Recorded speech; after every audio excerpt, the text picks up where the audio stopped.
நான் உங்கள் மோசஸ் உளவியல் ஜோதிடர் வாஸ்து கன்சல்டன்ட் சென்னையிலிருந்து. இப்போ பார்த்தீங்கன்னா ஜூலை மாத பலனில் கடகராசி பார்த்தீங்கன்னா காலபுருஷ தத்துவத்துக்கு 4வது ராசி. இதில் அதிபதி பார்த்தீங்கன்னா சந்திரன். ஏன்னா சந்திரன் எப்படி பார்த்தீங்கன்னா வேகமாக இருக்கிற கிரகங்களே பார்த்தீங்கன்னா சந்திரன் தான் அதிவேகமாக சுற்றிக்கிட்டே இருக்கும். ஸோ அப்போ என்ன பார்த்தீங்கன்னா கடகராசிக்காரங்களுக்கு எப்போதும் என்னென்னாக்கா ஒரு நிலையாக ஒரு இடத்துல இருக்க மாட்டாங்க. நிலையாக மீன்ஸ் எப்படின்னா அவங்க இயக்கம் எப்போதும் ஒரு ட்ராவல் பண்ணிக்கிட்டே இருக்கிறது, எப்போதும் இடமிட்டு இடம் மூவ் ஆகுறது. ஸோ இந்த மாதிரியான விஷயங்களில் பார்த்திங்கன்னா கடகராசிக்கார் அதிகமாக இருப்பாங்க. அதிகமாக பயணம் செய்வதை விரும்பக்கூடிய ராசி தான் பார்த்திங்கன்னா கடகராசி. எந்த ஒரு விஷயத்தையும் பயணம் பண்ணி செய்கிறது. இன்னொன்று என்னென்னாக்கா கடகராசிக்காரங்களை பார்த்திங்கன்னா இந்த நண்பர்களே பகைவர் ஆகக்கூடிய ராசி தான் கடகராசி. ஸோ இப்படி அமைப்புள்ள இந்த கடகராசிக்கு இந்த ஜூலை மாத பலன் எப்படி இருக்குன்னு பார்த்தோம்னா, குறிப்பாக கடகராசிக்காரங்களுக்கு பார்த்தீங்கன்னா எடுத்த முயற்சிகளால் வெற்றி இருக்கான இருக்குது. ஏற்கனவே பார்த்தீங்கன்னா இந்த இடம் சார்ந்த விஷயம், ஏதாவது டாக்குமெண்ட் சார்ந்த விஷயத்தை இவங்க முயற்சி பண்ணியிருக்கும் போது அந்த விஷயங்கள் எல்லாம் முழுமையடைகிறதுக்கான வாய்ப்புகள் இந்த காலகட்டத்தில் இருக்குது. அதே போல் என்னென்னாக்கா விரயங்கள் என்பது இந்த மாதத்தில் இருக்குது. ஸோ விரயத்தை பார்த்திங்கன்னா தவிர்க்க முடியாது. ஸோ குறிப்பாக பார்த்திங்கன்னா இவங்க எடுத்த முயற்சியாலேயே விரயம் ஏற்படும். இப்போ நம்ம என்னென்னாக்கா ஒரு 10 ரூபாய்க்கு ஒரு விஷயம் நடக்கும்னு பார்த்திங்கன்னா அது 20 ரூபாயில் போய் முடியும்.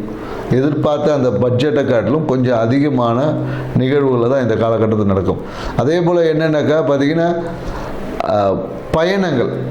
பயணங்கள் என்னென்னாக்கா நீண்ட தூர பயணங்கள் கண்டிப்பாக இருக்கும். ஸோ அதே போல் நோயோட தன்மைன்னு பார்த்திங்கன்னா இந்த காலகட்டத்தில் குறிப்பாக அந்த குதிகால் வலி ஏற்படும். குதிகால் வலி ஏற்படுறதுக்கான சாத்தியக்கூறுகள் அதிகமாக இருக்குது. மேலும் என்னென்னாக்கா இந்த இடம் சார்ந்த விஷயத்தில் ஈடுபடக்கூடியவங்களுக்கு லாபகரமாக இந்த காலகட்டத்தில் இருக்கும். இடத்தினால வருமானம் என்பது இருக்கும். இந்த குறிப்பாக ரியல் எஸ்டேட் அந்த மாதிரி ஏதாவது துறையில் இருந்து கடகராசிக்காரங்க இருந்தாங்கன்னா இந்த காலகட்டத்தில் அதன் மூலயமா ஆதாயத்தை பெறக்கூடிய ஒரு காலகட்டமாக இருக்குது. மேலும் பார்த்திங்கன்னா பணம் இவங்ககிட்ட இருக்கிறது ஆன்மீக திருப்பணிகளை இந்த செய்வீங்க. ஆன்மீக திருப்பணிகள் இந்த காலகட்டத்தில் கண்டிப்பாக செய்வோம். மேலும் என்னன்னாக்கா பணம் முதலீடுகளே செய்வாங்க. ஒரு விஷயத்தில் பணம் இருக்கக்கூடிய காசை முதலீடுகள் இடம் வாங்கிறது இல்லைனாக்கா ஷேரில் போடலாமா அப்படின்ற ஒரு எண்ணம்லாம் இந்த காலகட்டத்தில் ஏற்படும். குறிப்பாக நம்ம கடகராசிக்காரங்களை என்ன சொல்கிறோன்னா, சந்திரன் கும்ப ராசியில் இருக்கும் போதும் தனுசு ராசியில் இருக்கும் போதும் எந்த வேலையும் செய்யாதீங்க. ஏன்னா அந்த காலகட்டத்தில் நீங்கள் செய்யக்கூடிய விஷயங்கள் எதுவுமே அந்த முழுமை பெறாது அப்படின்னு தான் நம்ம சொல்லுவோம். குறிப்பாக நம்ம சொல்லணும்னா என்னென்னா குறிப்பாக நட்சத்திர ரீதியாக சொல்லலாம். அதாவது புனர்பூசம் 4வது பாதம். புனர்பூசம் நல்லா புரிஞ்சிக்கணும், 4வது பாதம். ஏன்னா புனர்பூசம் 1, 2, 3 மிதுன ராசியில் இருக்கும். 4வது பாதம் என்பது கடகராசியில் இருக்கும். இந்த நட்சத்திரக்காரர்கள் என்னென்னாக்கா குறிப்பாக அந்த விருச்சிக ராசியில் சந்திரன் இருக்கும் போது எந்த விஷயத்தையும் செய்யாமல் இருப்பது நல்ல ஒரு விஷயமா இருக்கும்.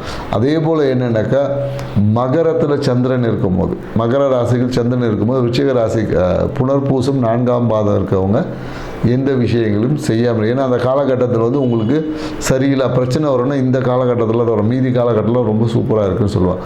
அதே போல் பார்த்திங்கன்னா பூச நட்சத்திரக்காரங்க இந்த காலம் என்னென்னாக்கா பெருசாக முதலீடு பண்ணலாம் அப்படி இப்படிலாம் ஒரு எண்ணம் வரும். இருக்கிற காசை பத்திரமாக பிடிச்சி வச்சுக்கோங்க. அதான் உங்களுக்கான பரிகாரம். ஏன்னா இந்த மாதம் இல்லை உங்களுக்கு ராகு பகவான் 8ல் இருக்கிறதுனால, அதாவது உங்கள் நண்பர்கள் நீங்கள் சுற்றுச்சூழல்லாம் பார்த்திங்கன்னா பிரம்மாண்டமாக பேசுவாங்க.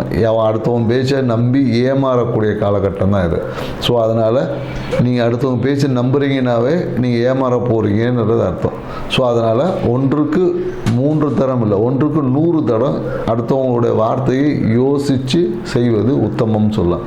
அதே போல் ஆயில்ய நட்சத்திரக்காரங்க பார்த்தீங்கன்னு வச்சுக்கிங்களேன், ஆயில்ய நட்சத்திர அதிபதி பார்த்திங்கன்னா புதன் பகவான், அவர் சந்திரன் ராசியிலே இருக்கார். ஸோ அப்போ இவங்களுக்கு பார்த்திங்கன்னா இந்த காலகட்டத்தில் நன்மையும் தீமையும் கலந்த பலனாக இருக்குது. ஏன்னா முயற்சிகள் வெற்றியிடம் விரயங்கள் என்பது இருக்குது.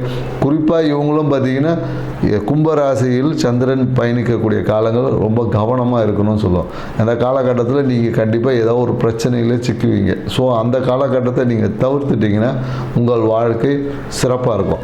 மேலும் பார்த்திங்கன்னா இந்த காலகட்டத்தில் என்ன சொல்லணும்னா, இந்த கணவன் மனைவி உறவில் இருந்த பிரச்சனைகள்லாம் தீர்ந்து இப்போ ஒரு நல்ல ஒரு சுமூக சூழல் வந்து ஏற்பட்டிருக்கும். ஸோ இந்த சூழலை மேலும் அதிகரிக்கணும்னா நீங்கள் என்ன பண்ணலான்னா, யாருக்காவது இந்த ஊனமுற்றோருக்கு, அந்த முதியோர் இல்லங்களுக்கு, ஸோ அவங்களுக்கு இயன்ற சிறு சிறு உதவிகளை செய்யுங்க. காமதேனு வழிபாடு செஞ்சுட்டு வாங்க. இல்லைன்னா பசுமாட்டுக்கு இந்த அகத்திக்கீரை கொடுப்பது வந்து ஏற்புடையது உங்களுக்கு. ஸோ மேலும் என்னென்னாக்கா, உங்களோட வருமானத்தை அதிகரிக்கிறதுக்கு இந்த மாதத்தில் என்ன பண்ணலாம் அப்படின்னு பார்த்தீங்கன்னு வச்சுக்கிங்களேன், முருகர் வழிபாடு வந்து உங்களுக்கு ஏற்றத்தை கொடுக்கக்கூடியதாக இருக்கும்.